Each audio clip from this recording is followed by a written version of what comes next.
The revolution will now be televised.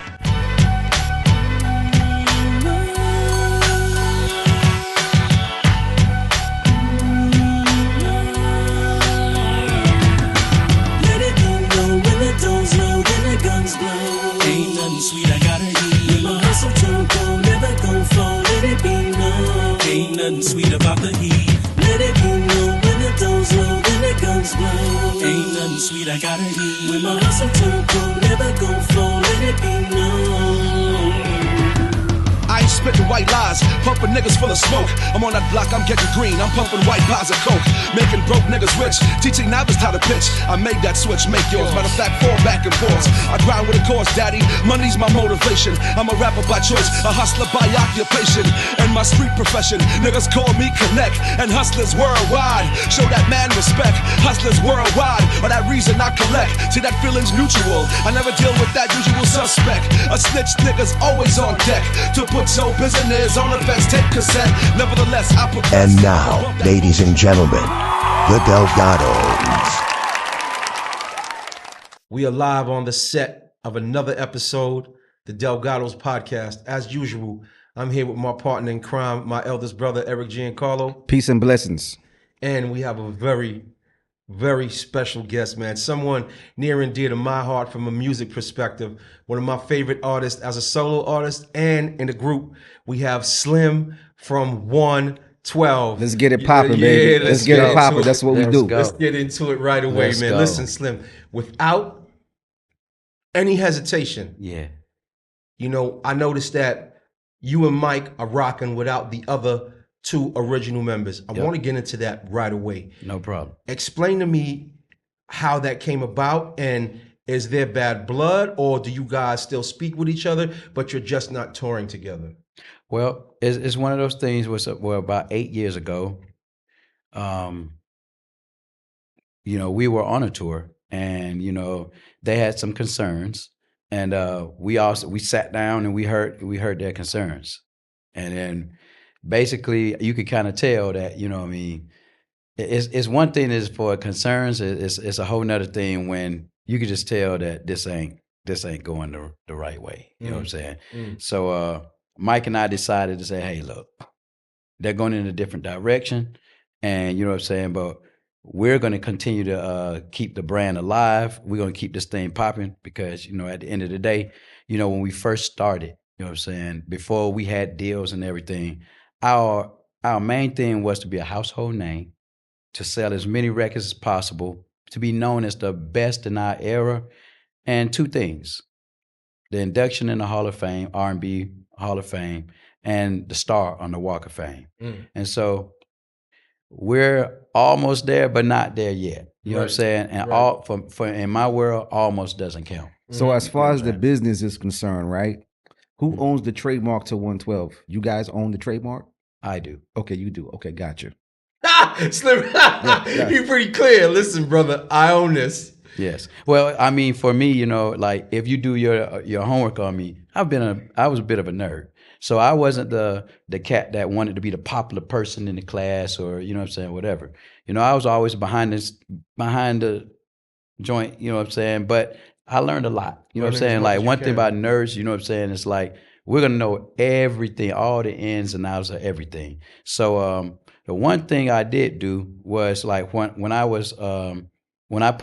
started my own label and put out So Fly. Everybody knows about M3. Very Fly, yes. And, you know, had a top 5 record. You know Listen, what I'm saying? that was Independent. You know what I'm saying? It still rocks. It still rocks. Pause right there for a second. Let me tell you something about So Fly. So Fly, that remix with Shawty Lo, with Shawty and Young Jock, bro, when I tell you something, I still get dressed to that now when I'm going to the club. That shit is theme music for any fly nigga. That's exactly what it is. If you fly, you got a nice car, Facts. You got nice clothes, you live in a nice crib, bro, I'm telling you, you throwing that on while you showering, while you shaving, while you picking out your outfit. It's a lifestyle. That's still so who produced the that song record? I do that. Who produced that record? So my homeboys, RS and N's, you know what I'm saying, Jay and Nino, they're from Orlando. Big shots to them, you know what I'm saying? And, you know, went down to Orlando and it's like, yo, you know what I'm saying? I was looking for this sound. I wanted something totally different from what was on the radio, you know what I'm saying? And, Yo, those guys, they were DJs. So they knew exactly what I'm talking about. They said, Okay. hey, you know what? We got something for you. Right. So as soon as I heard the beat, I was like, oh, this it. You know what I'm saying? Bro. And then it was just like one of those things like, I talk about love and everything like that, or whatever. But there's some other things that you can also drop in. And I felt like everybody deserved an anthem. You know what I'm saying? So for me, I'm very relatable. It's one of the cats where, you know, see, like you saw when you hit me up, you know, you could tell I'm a cool cat. Immediately, You know what I'm saying? I was telling that to my brother. Like, Yeah. the minute I had hit Slim, he responded and he was like, "Hey, brother, thanks for hitting me up. Yeah, man, we'll try to put it together." It wasn't none of that funny style Yeah, that you none of get that in this funny style. music You're industry right. where people like, "Oh man, here's my manager number. I don't do that." The Varnell Hill? He didn't do the He Varnell didn't Hill? do the Varnell. No, listen, he was. Oh, he was, what the- he was very humble. He was very candid, and he was very down to earth. And I really appreciate you pulling up today. We both appreciate you pulling up. No, it's Let me all ask you love. this. I got one thing to ask you. So I want to stay on that So Fly record for a minute, right? Mm-hmm. That record in particular, because you have Shawty Lo on it, and Shawty has passed on to the other side. Yeah. It's so important to the culture because he's not on that many R&B records. Right. So the fact that you have him on that, it's a classic record. How was your relationship with him prior to him passing? Absolutely amazing. So me, Gucci Man, and Shawty Lo, we were considered the three amigos. Okay. Really? You know what I'm saying? I didn't know that. The great thing about that situation was that anytime any one of us had something, we will always support the other cat. You know what I'm saying? And I think that was just the nature of, you know what I'm saying, Asylum at the time, you know. And the fact that, you know what I'm saying, Shawty Lo called me. Shawty Lo called me and like I didn't know him at the time. I knew of him, but I knew about him other ways. Of course, you know what I'm yeah, saying? for sure. You know what I'm saying? But you know what I'm saying? When he called me, he was was like, yo, active. check it out. I got your record. And you know what I'm saying? I really want to be on the record. I love the record. You know what I'm saying? I just want to be on it. You know what I'm saying? And it was around the same time I was asking other people to be on the record. And they were giving me all kind of let's just say industry conversation. Like you know we what I'm was just saying? talking about, right? Right. And I was just like, look, you know what I'm saying? The majority of people I was talking to, I have great relationships with them, but they were being very industry. So it was just like, it was a breath of fresh air to hear Shawty Lo to be like, hey, you know what I'm saying? Hey, I did this. This is on me. Don't, you know what I'm saying? Don't take me off. You know what I'm saying? Like, hey, you know what I'm saying? Give it a chance. I was like, shit, hey, I'm running with this. I'm right. Hey, let's go. Right. And then, you know what I'm saying? Jock. Yeah, so I was how did- renting the job. How did Jock come about to getting on the record? So I've always known Jock. We always saw each other out. You know what I'm saying? And I always said, hey, man, when I find a record, I'm going to find you. You know what I'm saying? And we're going to get down. And I think he thought that was an industry way of doing it. So when I found the record, it was 6 o'clock in the morning. He was recording at a studio. Jock still, he was like, man, how in the hell you knew I was here? Well, I know everything. Hey, you know what I'm saying? And I knew his engineer. Right. So, you know what I'm saying? He was like, man, Jock up here. So I pulled up on him. Hey, he heard the record. He said, oh, no, we're doing it right now. So that's how it happened real fast. It just came together. I want you to go back to something you said off camera, and I want you to save. I want you to tell the audience your relationship with New York when you came here in your early career. Yeah, so everybody knows that, you know what I'm saying? Well, a lot of people is kind of finding out that 112, we're really from Atlanta, Georgia. You know what I'm saying? A lot of people think like y'all are born and bred. Right here in Atlanta, Georgia. Well, a lot of people still finding out to this day that we're not from New York. So I just want to let people also know just my whole thing with New York. So I have a personal love for New York because I grew up as a man here on the street, like, you know. So there was a lot of times you would see me on, you know what I'm saying, 145th and Broadway out there. Dominicans, Dominicans. Well, I used to be out there, you know what I'm saying, on 245th and Broadway out there, the Foot Locker. Okay. That's the, what you call it? Up in Dykeman, all the way up there. Yeah, it was and you know, they had the little boats and stuff. Yeah. Water, you know what I'm The saying? La Marina. Yeah. Yeah, La Marina. So you know what I'm saying? I'll get myself in no trouble. Here we go. But hey, man, you know what I'm saying? We were all over New York, you know what I'm saying? And New York embraced us very, very well, you know what I'm saying? And so it's just like I feel like that if I could be born in two places, it would be Atlanta and New York. That's crazy. You know what Now, I'm I'm saying? glad you asked him that, Eric, because it's an easy transition to this.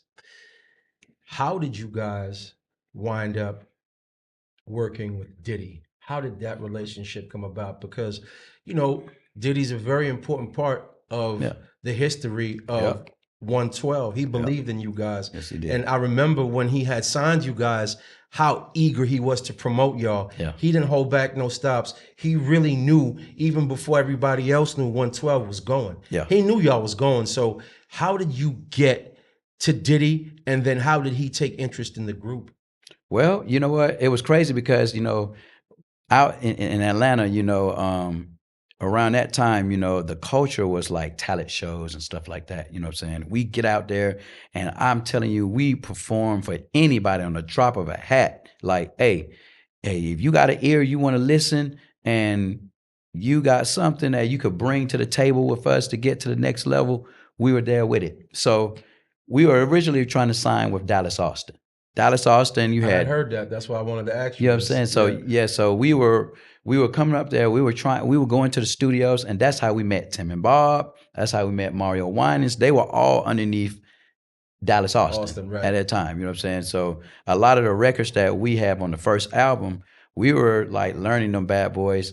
You know, that's how we met Boys to Men. And that Okay. you're That's gonna how you hear the met Sean. story. How So- you done with Now That We're Done and Can I Touch You? You know what I'm Right. saying? We were Okay. high school, we were still in school. And you know, so thank God for Wanye and Sean for taking up interest. They were like, man, Also great brothers, man. yeah, amazing brothers. men. Just like So- as men, as Yeah. people. Boys to Men, love you guys. Great guys, man. Do you feel like your group at that time actually helped build Bad Boy to where it was?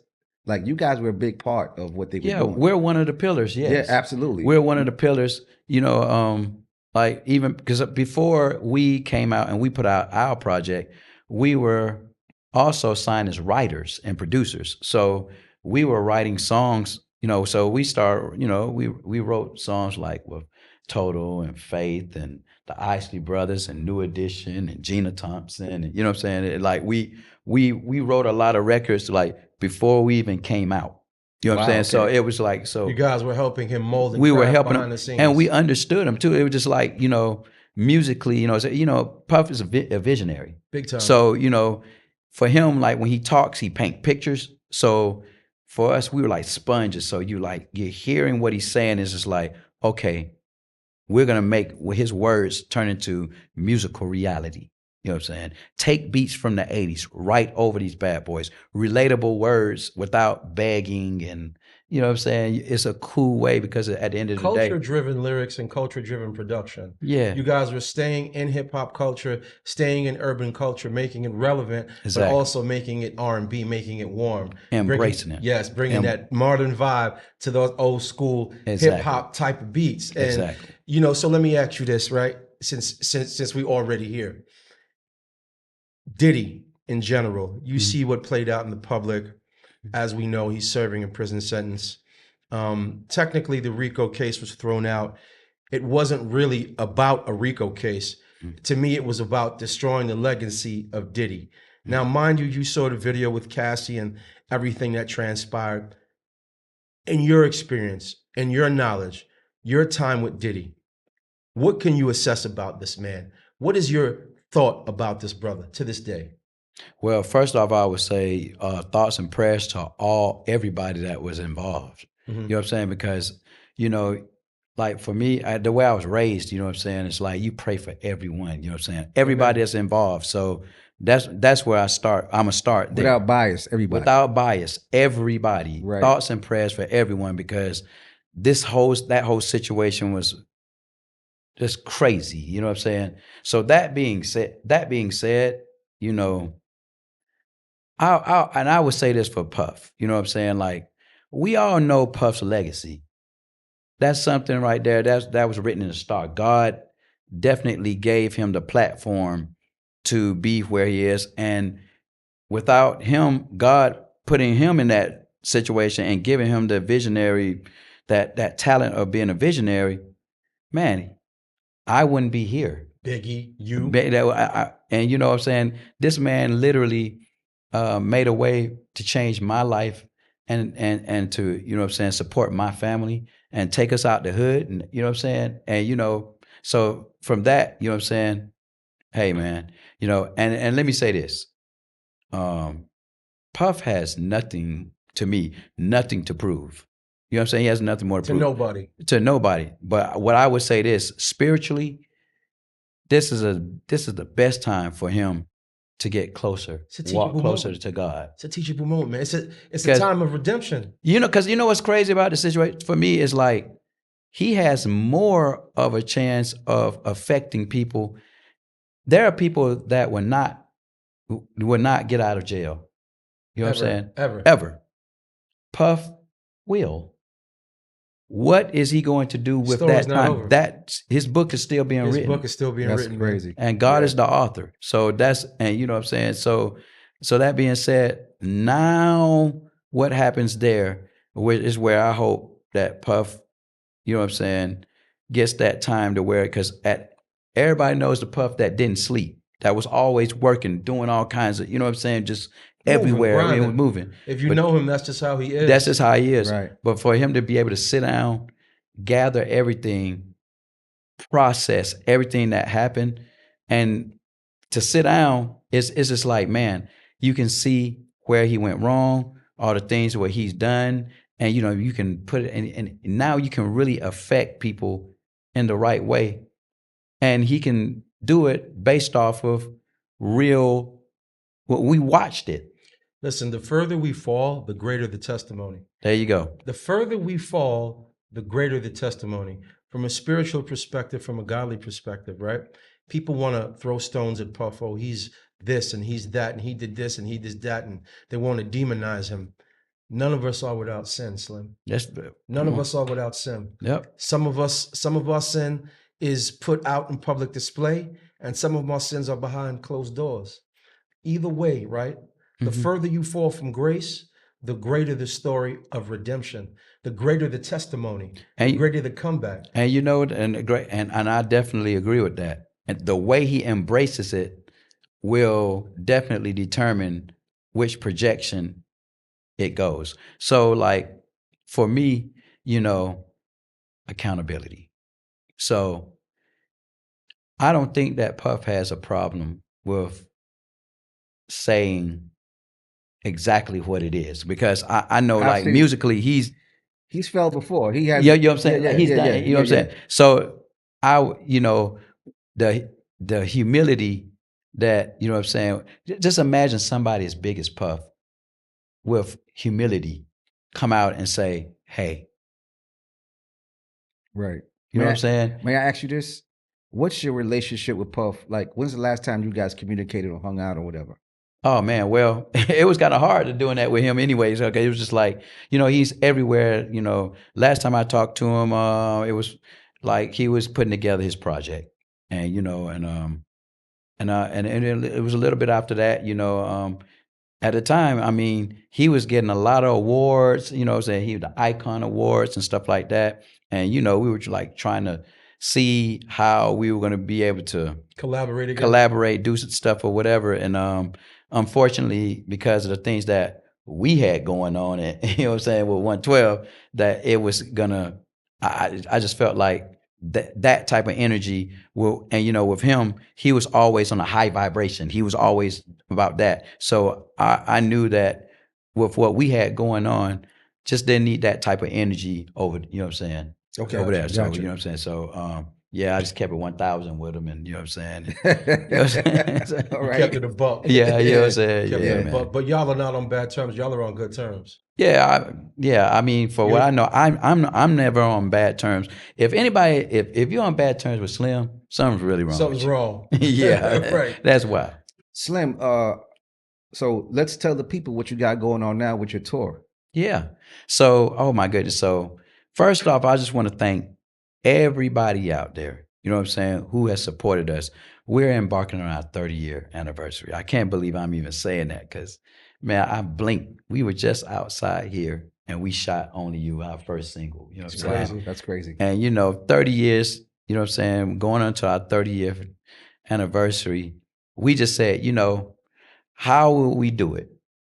And with everything that's going on out here, and also the good thing about the resurgence of 90s music, you know what I'm saying? The sound. It's crazy right It's now. the nostalgia of 90s.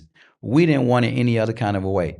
I never forget, like Live Nation, big shout out to Live Nation that's supporting us with the tour. You know, they were giving us all kinds of, you know, people that they thought that would be good with us or whatever. And we had decided that, you know what, we just wanted this whole 90s nostalgia. One, for us, Right. people of our age that, you know what I'm saying, our kids going to college, you know what I'm saying, we out here empty nesting, we're at the best parts of our lives, and we got the money, man, you know And what I'm we need saying? something to do. And we need something to do. We want to be outside too, you know, not just the kids. 100%. And then also you have the younger kids that are trying to understand, where was this power, this energy that 90s feel?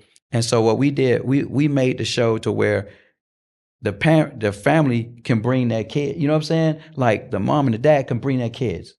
They can understand where a mom and dad was when this song came on. What were they doing? And you know what I'm saying? It's like a conversation, a household conversation. Like, yo, you want to know how me and mom met? We was at this club right here. We played this record, you know what I'm saying? Funk Master Flexo, you know what I'm saying? Okay, you know, they playing the record and, you know what I'm saying? And they playing, and all of a sudden, Cupid comes on. And then, you know what I'm saying? And just like, use some iconic music, man. I could just start naming records and you could just, I can't tell you how many times I've seen y'all perform, man, in different cities and just been in the club with y'all and so here's the thing about your era of R&B, or should I say my era, our era, right? Yeah. That certain era, time and place. Artists of today, number one, can't seem to capture what you guys were doing lyrically. Mm-hmm. There's no one to write with that type of sensitivity now. Well, that production was upbeat and it was over hip hop beats and Biggie was rapping on it and all that is cool. But it's about the writing. Something about your pen game, bro. Yeah. Your pen, because, bro, bedtime stories, bro. Let me explain something to you. If you know R&B pen game, yo, if I lay you down, I can't. I can't even hit that note. And what's crazy was I was being a little lazy on it, but you know what I'm saying. But I was trying to. I was asking a question. I thought you was hitting that note, bro. No. I was. But if you look at what I was saying, I said, if I lays you down. You know what I'm saying? So I'm asking a question. Yes. You know what I'm saying? And you know what I'm saying? It was one of those things where I was just saying, you know, I'm setting them out. Me like I comfort you. You know what I'm saying? And you're listening to the man. So I can't tell you how many women have come to the condo. Yo, you know what? I can't believe you asked that, but you know, it's the way I said it. You know what I'm saying? You were born with a gift. Like we had Sadat from the Brand Nubians. You know who that is? Brand Nubians, right? Course. So he was here. We talked about his voice and how distinct it is, right? Exactly. So you have a voice that you were born with that everybody. I don't care where you are in the world, they're gonna know. Oh, that's Slim. Yeah. Without looking at you or not, that's Slim. That's a his voice is extremely distinct, similar to Sadat X. That is a great analogy, Eric. Absolutely. And on top of that, it's the way that you riff and your runs, the way that you put, because lyrically, right, you could have gave that same song to another artist and he couldn't do what you did with it artistically. So it's not only your pen game, but it's also what you're thinking about, what you're going to do vocally on the track. And I'm telling you, bro, your solo album. So it's like certain solo albums. It's like, you be like, okay, this nigga here has one of those albums. You have one of those. Yeah. Carl Thomas has one of those. Yeah. Don't fuck up that Carl Thomas album. Right. You got that? No, I know what you're saying. And see, that's why I said, for me. And it's not a lot of artists like you, Slim. It's like you, Carl Thomas. I can name 3 or 4 other dudes that have that solo album that's so unique. And even when I play it today, it's never dated. Right. It's never old. Yeah. It's so fly. Like any record on that album, bro, it doesn't matter. It still sounds like it just came out. Yeah.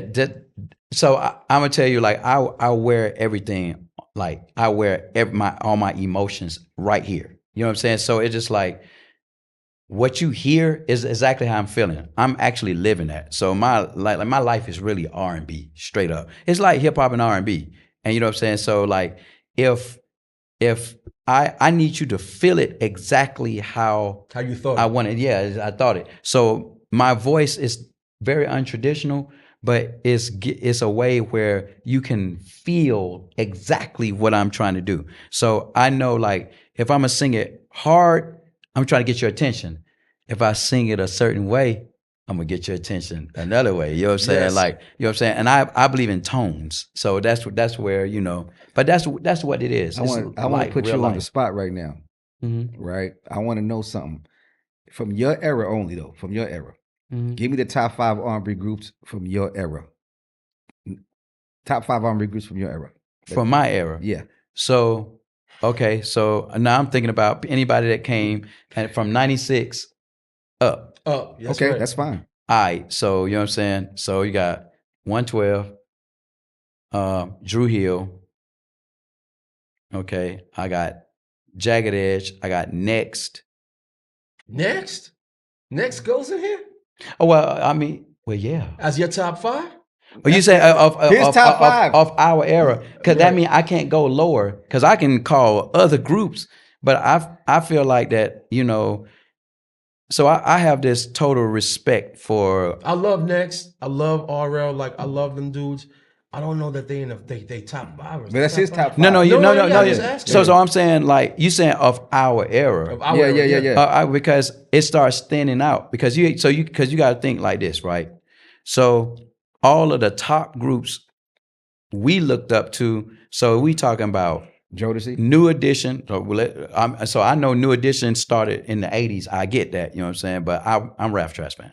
So okay, so New Edition, you know what I'm saying? New Edition, Boyz II Men, Jodeci. And you know what I'm saying? And now think about all these other groups, whether they were band groups like Mint Condition, or you know what I'm saying, love Tony that too. Tone, Yeah, or crazy. you know what I'm saying, or you know, Tony like Tone. we're talking about groups that, you know, now we could try to put them in certain situations here and there, you know what I'm saying? But then you got like Black Street, we got Silk, we got Shy, we got Silk. Wow. Yeah. man, freaking Portrait, Portrait. H-Town, H-Town. freaking so you have these groups where, you know, we looked up to, like Iconic groups. iconic groups, like regardless if we sold more records than them. Right. We have, so what we call the top tier would be New Edition, Jodeci, Boyz II Men, in no type of order. Right, And well, right. New Edition would be first of all, because there's no group like them. They They're have the best. they're by far the best. And then, not only are they the best, so think and about they think about New Edition as the Wu-Tang of R&B. right. You have to think about it like that. Right, yes. What other group has sparked off Belle Biv DeVoe, Multiple- Bobby? That's what I'm listen, saying. nigga, Johnny Gill, Bobby Brown, Johnny Gill. They're the They're Wu-Tang the of R&B. BBD, right. Ralph Tresvant. And They're Raz the Wu-Tang Tresvant. clan of R&B. And what's wild- Everybody was successful on their own. Exactly. And everybody wind up still staying alive. And everybody came back together. And they still keep Johnny Gill in the fold. That's what I'm even saying. though he wasn't one of the original members. Yeah, Nigga's exactly. crazy. But that's what makes crazy. them prime of the prime, top of the top, right?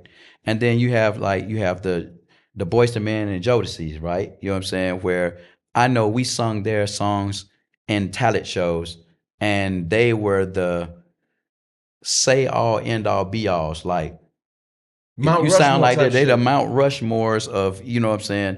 And then, you know, like I said, I looked at certain groups, you know what I'm saying, for my own personal reasons. Like Raphael Sadiq's voice is wild. I looked up to somebody like him. Stokely from Mint Condition. Yeah, Love Stokely. You know what I'm saying? Super dope. This Love is, Stokely. This is Love Raphael nutcase. Sadiq. You know what I'm saying? Timeless voices, man. And then here we go. Silk was our Boyz II Men in Atlanta. Like we known, we knew. So when we were in high school, everybody knew of us. We weren't called 112. We were called Forte at the time. And you know, we were doing our talent shows and stuff like that. And it was just, you know, like we had groups that we looked up to, and we sang their songs. So when we start singing Lose Control, And you know what I'm saying? Right. Records like that, it was like, oh my goodness. So we put them in the stratosphere. So it's hard to say if they started before us, they're not, we don't call them in our era. I understand what you're saying. You see what I'm saying? Yeah. So that's the reason why if you said, well, how you say next? Before New Edition or Boyz II Men, that really, now I understand These are the why- Mount Rushmores. Rushmores. We're not even saying they're above the cloud. They like Zeus and you know what They I'm saying? flying above. So with us, we changed the whole nature of radio sound when groups was coming out with just ballads and you know what I'm saying or whatever, 112, we decided to come out with this up tempo, embracing hip hop and R&B with the hip hop sound. You know what I'm saying? I think you guys probably invented up tempo ballads. Well, see, that's what I said. Like, so like when you did hear the anywhere, everybody was like, "Dang, how do you put that?" But the beat was like bouncy, but it was like it's slow enough where you might thought it was a ballad, but you know what I'm saying, it had too much energy. Yeah, and then yeah. we put a rapper on there, Right. embracing the culture of hip hop and R&B. So I know people be asking like, So wow.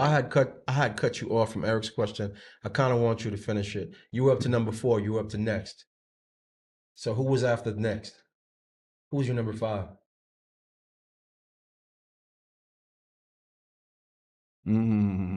Tick tock. Stumped him.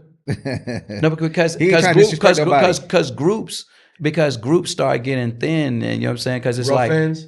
Are we like so going- here we go, and here we go. The reason why it's so hard to like, so because when you start talking about duos and stuff like, even though you would consider them, but they are prime. But see, these are what I'm saying.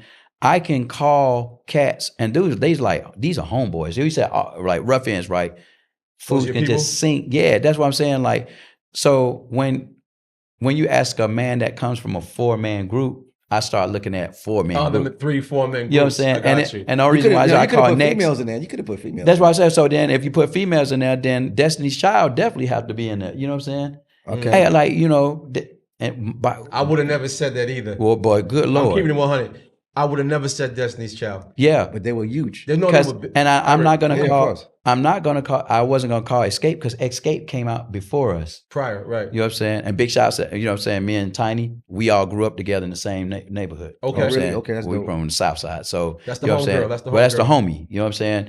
She came out, they came out way before us. Or like years before us, even though everybody's right the same age. But it was just like, hey, so I looked at them. I don't put them in our era. Okay. You know what I'm saying? Like, see, our era is like, Because they preceded you. They came first. yeah, they came first. Right. And so I give them. Like, What I do want to ask you is this. I know you guys are probably cool with Jagged Edge, right? oh, that's our brothers. Okay, cool. But you guys had a friendly rivalry But going I- back and forth at the time. Yeah. The You real know- question is this, right? Who run Atlanta? Is it 112 or Jagged Edge? I don't even want to play with you, Slim. I want to know what R&B group run Atlanta because Jagged Edge, them niggas think they run it. Is 112 And they're supposed to. Is 112 the quintessential Atlanta group? Well, I would think so. My thing is this. You know what I'm saying? When you think of 112, you also think of the club that was right there in 100%. Atlanta. That everybody knows what time it is. When you walked inside of that club, whose plaques did you see on that wall? That's one. Two, So you said you guys sold more records? Of course. I mean, My thing is, did everybody watch? No, he did didn't everybody say, watch he didn't Versus? say yes. He said, of course. It's different. But that's what I'm saying. But it's almost like this too. It's not fair because we came out in '96. Okay. They came out in '98. Okay. Same So era, you same know what era. I'm saying. So that being said, you know what I'm saying. Y'all You have know, more time to work. We had, you know But what you I'm saying. guys It's more- had it's bigger time to cook. records. Well, yeah, because so our first, all I can just look at. I'm just gonna look at stats. Our first album, it was probably the best debut joint. You know what I'm saying, in our era history. So first joint, Only You. You know what I'm saying, with Right. the Notorious B.I.G. B.I.G.. You know what I'm saying. We all know Room all these 112 bad boys. where the plays dwell. Come See Me comes out. That was a top 10 record. That goes platinum. Third single was Cupid. That triple on. platinum joints, which made the album That's- go double, triple that'll platinum. that'll be in rotation for the rest of your life. So all I know is the way we started out, there was never drop a low point. No, it was just like we just kept dropping, and then we were always doubted. Like, you know what I'm saying? Oh man, these boys, I don't know you. I mean, they did that. I don't think they could do that again. We come out with Room 112, and it did even crazier. And then the crazy thing about us was that we were self-contained. We were writing and producing our own. Your own joints, keeping everything You know what I'm in-house. saying? At the same time as That's why I writing said the pen other game is platinum, multi-platinum records. Like, people forget that, you know what I'm saying? Also, like, I sat there with Heavy D, rest in peace, and wrote "You Don't Have to Worry" for New Edition. Ooh. So you have to understand, you know what I'm saying?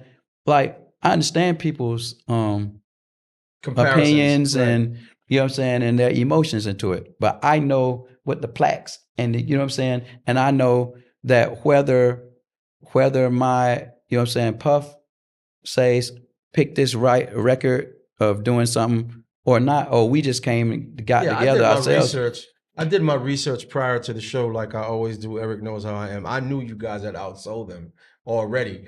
But just, I always like to hear an artist's perspective, and the way you explained it was poignant. You were respectful to them, but you kept it 100 too. Y'all was the bigger group, which is just what it is. Well, and like I said, as far as the errors are concerned, you know what I'm saying? Like I said, I always look at, they came out in 98, and I'm not taking nothing. These are my brothers, you know what I'm saying? Of course, because you have to understand, like, so for what they were accomplishing, and we knew their vision because we knew each other before deals. So we knew what they were trying to do. And the great thing about it is, guess we went to Puff, they went to Jermaine Dupri. Kind of the same stature, except they had a different way of, you know what I'm saying, putting it out. You know what I'm saying? They came out with ballads, and let's talk some business real quick. So you talked about writing and producing. So tell me if you guys still own if you own your publishing, what's going on with that? You guys still get credit for the stuff that you're in? Yeah. So because, a person being smart, you know what I'm saying, and knowing what the contracts say or whatever, at some point, the nerd comes in handy. Yeah, yeah. So you have to understand, like, okay, when we signed our first deal, we knew we signed bad deals. Everybody in the night, if you saw, that is the word. That's what it is. But the whole thing about it is, how do you get yourself out of it? So, you know what I'm saying? 112, we created our own production. We had a 112 production situation where we all came together, write and produce, and you can count how many percentages that came out of the situation. And then, when we got to our third project, when all those, we started getting all the number ones, and, you know what I'm saying, that's when Peaches Cream, and It's Over Now, and, you know what I'm saying, Dance With. So it was like, okay, cool. We're able to buy ourselves out of a situation. We can, now go through control the situation. We're probably the only group to leave one label, because we left Bad Boy in 2003, went over to Def Jam, and continued to sell platinum records. Hard. Name me another group in our era that's done that. That's I'm happy to hear that.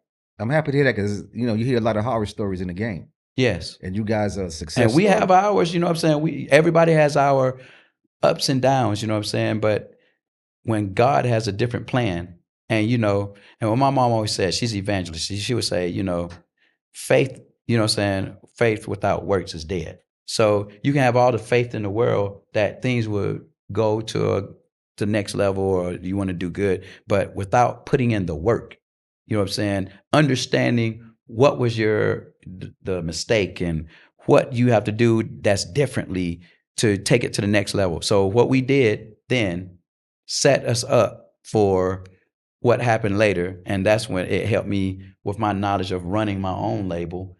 And I was blessed. The first thing I put out, boom, that was So Fly.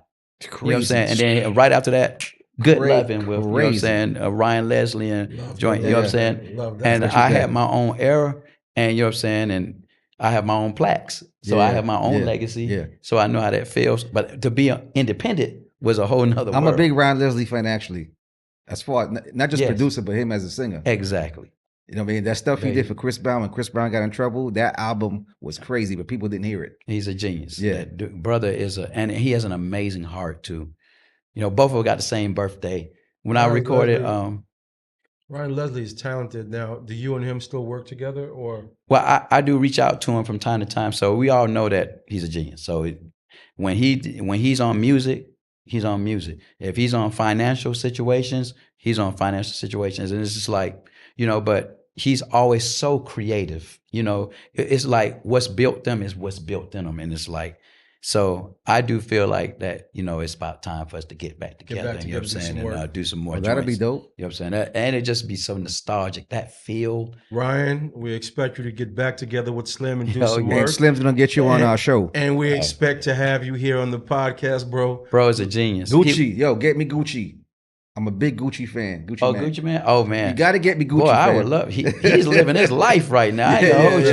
He's have a bestseller right now. He got a world bestseller book right now. I mean, hey, man. You know what I'm saying? I love the fact that people, like iron sharpens iron. And I love the fact that I love to team up with people that are doing their thing and you can learn from them.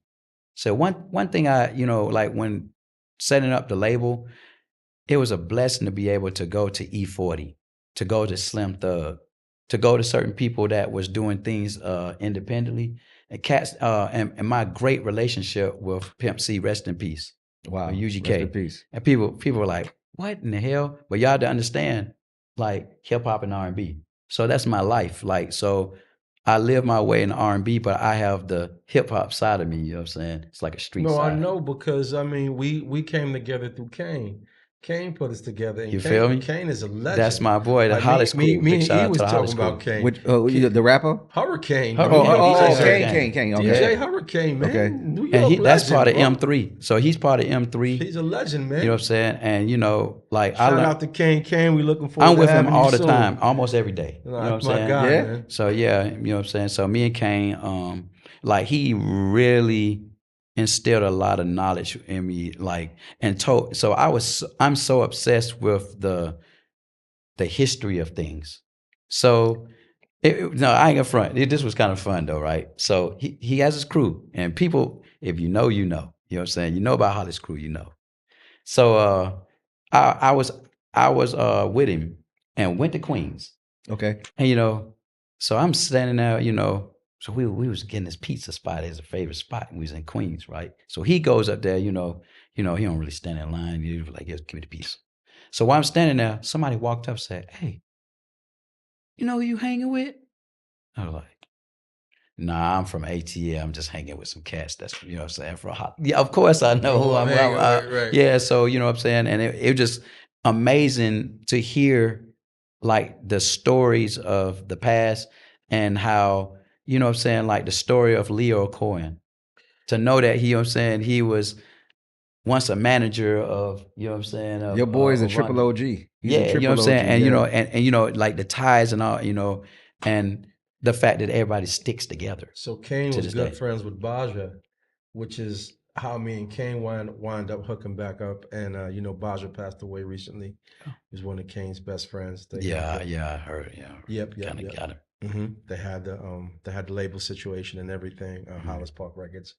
But it's just weird that a guy like you, R&B aficionado and a hip hop legend like Kane would be best friends. It's just a weird dynamic. It's amazing. I love it though. I love it. I love that dynamic. And I love the fact because he's so real, you know what I'm saying? He dead Queens, you know what I'm saying? Oh, Kane is honest, man. Even his cadence, like the way he talks. Yeah, his one-word answers, like just the way he answers you. And he's straight up, you know what I'm saying? And he, you know what I'm saying, in my personal life too. He got some new music out now. Yes, he does, which is amazing. Y'all got to check it out too. Tap in with Kane's new music. Crazy. It's fire. It's crazy. It's very nostalgic. It is. Yeah. I ain't gonna front, like sometimes like with the beats, because he's a DJ, so you know what I'm saying? Like, so with the beats, just to keep me like on my toes, like he'll send me beats that are like hard, and you know what I'm saying, and I gotta write over them just to keep you sharp. Just to keep me sharp. Keep that sword sharp. Yeah. That's dope, man. Yeah. Oh yeah. That's crazy. Yeah, man. I want to ask you this, right?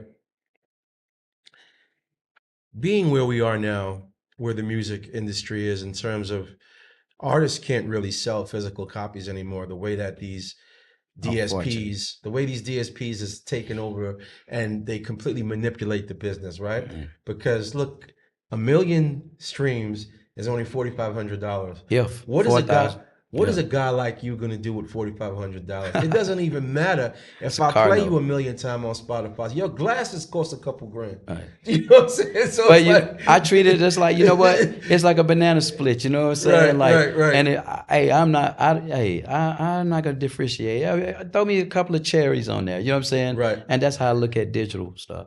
I want to ask you this, right? With digital platforms controlling the music business and really taking advantage of these younger artists, right? Because they're not seeing the revenue that you guys saw because you sold physical CDs, you sold wax, you sold things that we would tangibly buy. I would hold it, right? So from intellectual property, it turned into real property. Right. And people don't know the difference between intellectual property and real property. That's facts. Right? So now that these artists don't really control their intellectual property, what is your advice to younger R&B artists and younger artists in general?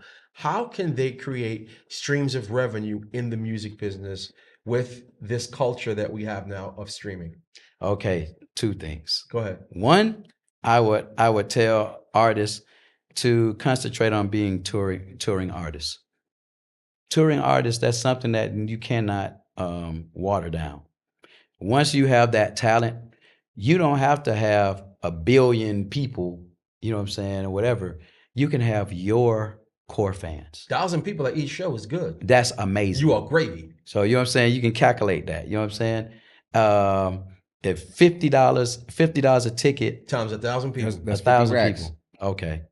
There you go. Do that. And you know what I'm saying? Do that 6 times a month. And you know what I'm saying? I believe in residuals. So you know what I'm saying? So like what I do too is like I may take, let's say that particular, let's say a digital situation or whatever. I take that check and I will invest it into a company that pays us something of my lifestyle. So I know that that's not a bill. My actual, what I work and what I do is like when I wake up or whatever, is paying for something in my life that I just need. So I don't have no reasons of wondering what I'm going to do next or how I'm going to pay for this next month, because what I physically do every day is paying for that. So basically, yeah. So people have to understand what, you know, residuals, people need to start thinking residuals. That, and I'm trying to tell you, like, stop spending what you have in your pocket. And you know what I'm saying? And figure out how this residual is going to pay my lifestyle. Once y'all understand mortgage, car notes, all that. All that. You know what I'm saying? Production studio, all that. Yeah, because you're making the money, and if you're gonna work for self. Believe in yourself, brand yourself. You know what I'm saying? Don't let somebody on a higher, so-called hierarchy control where you're supposed to be in life. Control your own situation. You know what I'm saying? And it starts something really small. So like good advice. We were just talking about Bitcoin. Yeah. And I'm telling you, a lot of stuff, because you have social media and you have things that you can look at your phone, you can literally, and AI, you can say, hey, GPT, what are the portfolios of Donald Trump's portfolio as far as Bitcoin is concerned? And guess what it's going to do? It's going to list it. If I mirror it, if I see myself as him, even though you know what I'm saying, I don't have his kind of money, but if I mirrored it and put my money on your scale, guess what's going to happen? You're eventually going to scale up. You run the power, you know what I'm saying? You're going to grow that bread. And at some point, there you go. So that's what I'm trying to tell you, like, people, okay? You know what I'm saying? Like, as far as like looking at social media and what you all think success is, you know what I'm saying? It's a form of entertainment, because it, you know, for social media, it's just analogs. It's not, it's numbers. It's not what you say. It's not what you see. It's the numbers, and the numbers pay somebody. If you're doing it yourself, the algorithm is always going. Me and Eric talk about the algorithm. We study our numbers and we see where me and him are doing well and when we're not doing well, and who's watching. I can tell you how many females are tapping in. I can tell you at what time we're getting the most views. I can tell you what states, what region, what times of the day. So it's the algorithm, like you said, is always working. It's always paying somebody. Yes. You gotta try to manipulate it so that it pays you. That's what it that's is. the whole nature of the name. Have you always been financial literate, or it took you some time to get there? No, it took me some time to get there. So I would say this, like, you know, like at 12 and 13, I had my little, thing where I would just put all the stuff that I want on my board. And I was like, I vision want board. this. It's a vision board. I want this type of house. I want this or whatever. And I was like, okay, I'm from Cleveland Avenue, from this hood, and I'm trying to figure out how in the hell I'm going to get this. From here to there. Here to there. So I used to go to the library because in my mind at the time, I felt like, this was before I got the deal or anything like that, I felt like I was never going to leave the community. So the only way I could escape was through books. So I would go to the library and read about all of these places and about other people. And then watch The Lifestyle of the Rich and Famous. You know what I'm saying? Yeah, and I used to sit there and I used to watch like Dynasty and Dallas and Falcon Crest. Us too. You know what I'm saying? And I wanted, and then you start going, and then all of a sudden you start seeing The Cosby Show. Like, wow. So how is this family able to do this? And why am I not like this? Why are my families like that? And then I start researching and figuring out, and I start asking my parents, especially my mom, questions. And then once people start being candid, I started fixing myself.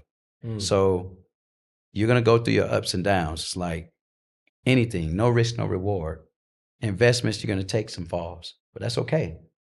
Because I didn't take that investment to just fall and then that's it. I got to keep it moving. I got to keep it moving. Right. You know what I'm saying? My brother Eric and I discuss this all the time. You are either trying to win or you are in a space where you're going to continue to fail. Exactly. And every loss brings you closer to a win. There's a learning experience in every loss.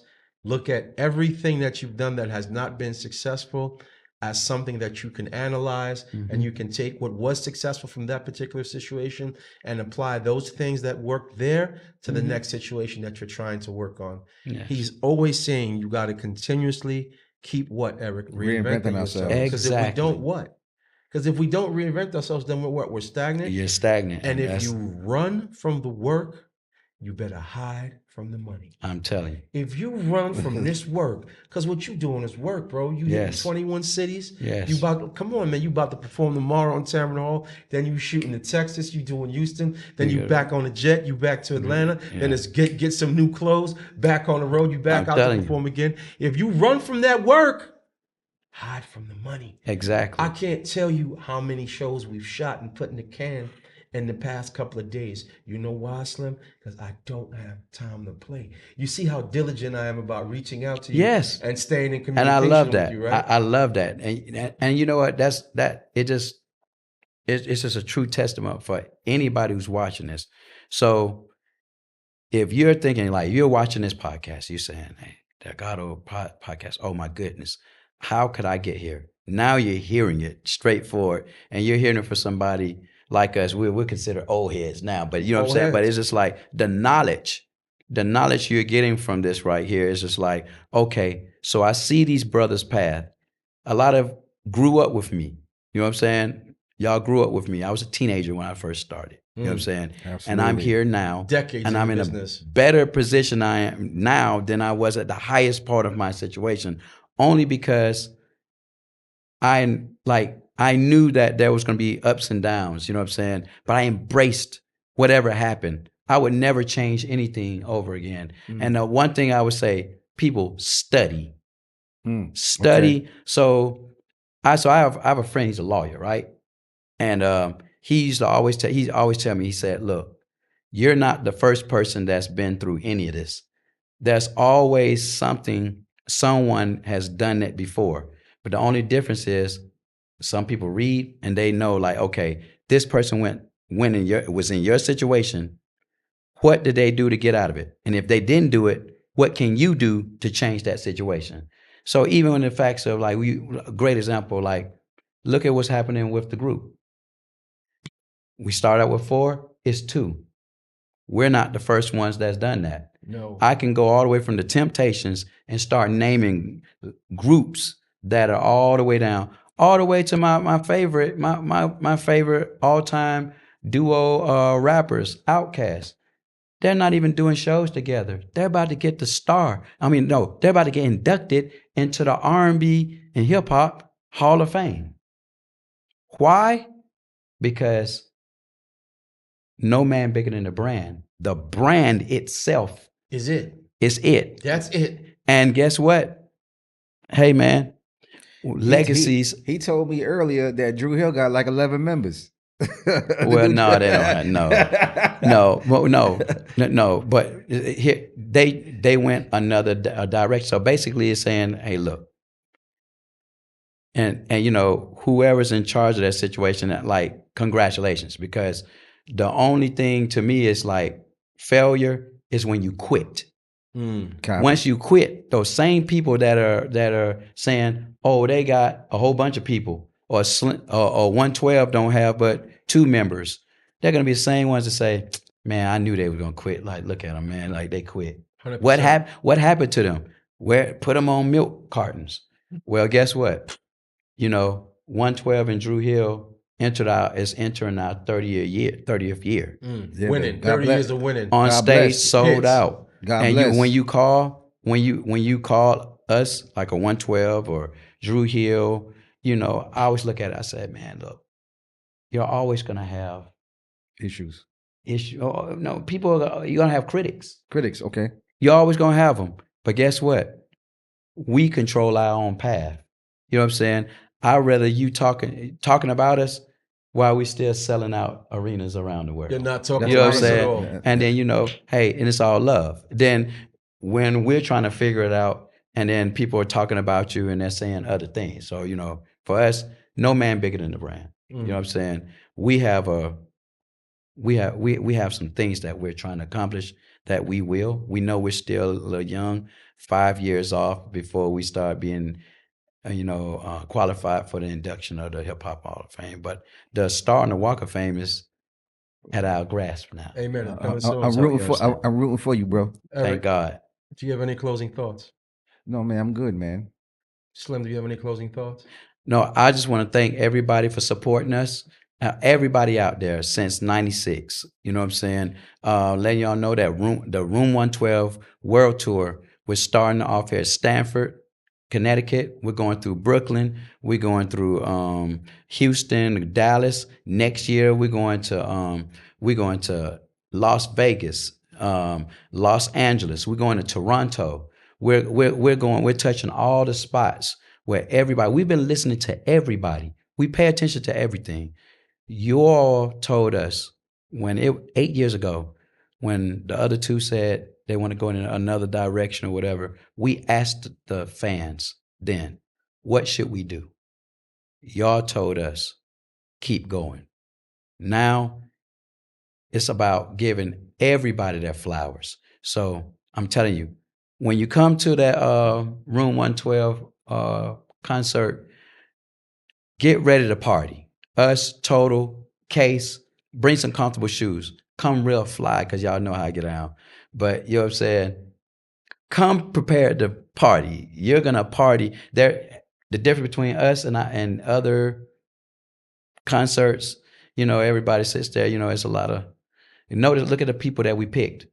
They're not going to sit there and you some of y'all, you're like, what song is that? Or, you know what I'm saying? I'm going to sit down, you know what I'm saying? No, you're going to know every song that's You're going to stand up. When Total come on, you're going to stand up. We're going to continue to hit it. Case You know come what I'm on, saying? you're going to stand up. When 112 is on, From you're the gonna first stand up. person, there's no name, nobody. Like, this is what it is. And we're doing this on our first joint. And we starting here. That's dope. So, you know what I'm saying? So thank you all for, you know y'all know us without y'all. You know what I'm saying? And I say that humbly, and thank you all so much. You know what I'm saying? Hey, Psalms 23rd, man, it's a story of our lives, story of my life. You know what I'm saying? God is Thank good. you man. all. God is good. All the Appreciate you. time. Slim, we here at the Delgados podcast, my brother Eric, myself, Q, Jay the Shooter. Yes, sir. We really appreciate having you in the building, man. And, I want to say this. All you young artists, this was a 101 in how you last 30 plus years in this business, how you control your narrative. He went over a lot of game. You young artists, you young R&B artists, you young rappers, everybody trying to come up in this game. You heard what he said about DSPs, how to handle that. You heard him talk about controlling the algorithm, speak about educating yourself in terms of investments, talk about, how he controls his production, his writing, to everything that they're doing with the tour, cities that they pick to go to. You guys, if you're paying attention, this was a music 101 for you. And now we've come to the point of our show where I'd like to thank our sponsors. I'd like to thank Moet and Chandon for providing the champagne. And I'd like to thank at Jack Turner Watches. This is a one of one 18 karat gold Jack Turner Meridian. We have a special offer for you here today. If you use code JACK20 at www.jackturner.com, you may purchase any watch at 20% off. That's any timepiece. I have something special for you, Slim, from our sponsor. I'd like to give you this. I want you to take this with you and wear it in good health, brother. When you get the opportunity, unbox that. We're giving him our military timepiece, which you can also find at jackturner.com. Wear that in good health, man. Carry that with you. Bro, I love you. I thank you so much for pulling up. Yes, bro. Love you, bro. It meant a lot. Appreciate that, man. man. You It meant everything to me, bro. And that's the I'm This is telling crazy, you, man. and the fact that you know what I'm saying, you see three black men on here, and we're not ashamed to say we love you. We appreciate you. I'm proud of you. We need to do more of that in this world too. You know what I'm saying? So yes, sir. Delgado's podcast. We out. Peace.